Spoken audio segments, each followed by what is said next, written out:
Okay, so what we did to start every interview, could you please just clap once into the mic? Cool. Excellent.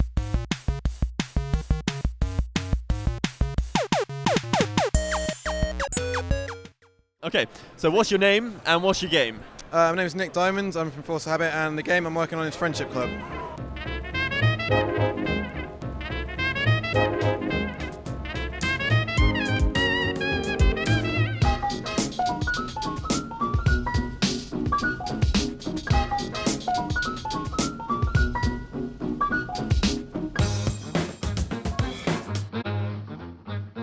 Okay, so you can just tell people what Friendship Club is. So how does it work? What exactly do you do? Okay, so Friendship Club is a bullet hell party game set in the imagination of a young boy called Timmy Bibble, whose imaginary friends are battling for supremacy. It's kind of a twin-stick shooter in procedural levels where bullets bounce forever. So that's kind of the core mechanic in there. So we just played a round, well, a couple of rounds actually. You got really involved with the demo, it was really cool. So it was a twin-stick shooter, and then all of a sudden the bullets are bouncing and it becomes bullet hell. Yes. So there are all sorts of different game modes. So you just talk me through the game modes for the people at home? Yeah, okay, so the game modes, I mean, we've got a few presets in there at the moment. Ultimately, they're all made out of different modifiers that you can set yourself, so you can create your own distinct game modes. One of the big things you can change is the speed, so you can put up to 200% speed or right down to 25%, it totally changes the game. You got like quick draw modes, it's like a Mexican standoff. You got bullet hell with loads of bullets. You got turbo bullets, they get bigger with each shot. So it's kind of, we want a load of house rules. We want people to play around on their sofas, come up with new stuff. That's So we played all of the game modes, and they were all really cool. So they were all very different. Some you were stuck in place and you had to shoot. Some you could only melee. That was really cool. So this is coming out for Steam. I know it's early days, but do you have any plans for like Steam Workshop or anything like that? Yep, hopefully we'll get that all integrated. So that'd be cool.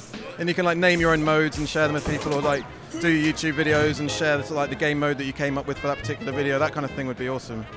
So as we're all Let's Players, so how do you feel about people playing your games online, on YouTube? Oh, it's awesome. Yeah, it's really good. Like, for us, it is one of the primary pieces of feedback that we use because we get to see players playing it for the first time without our influence. So you said it's in a child's imagination, so there's a story behind it. Is there a story mode, or is it all multiplayer mayhem?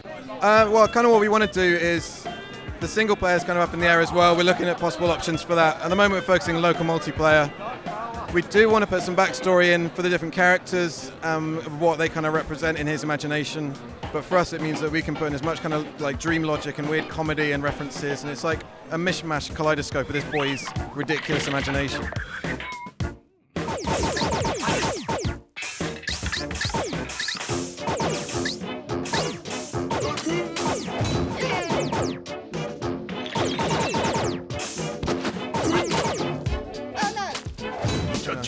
Yeah, I mean, I'm just watching it behind me. The art style is lovely as well. It's really colourful.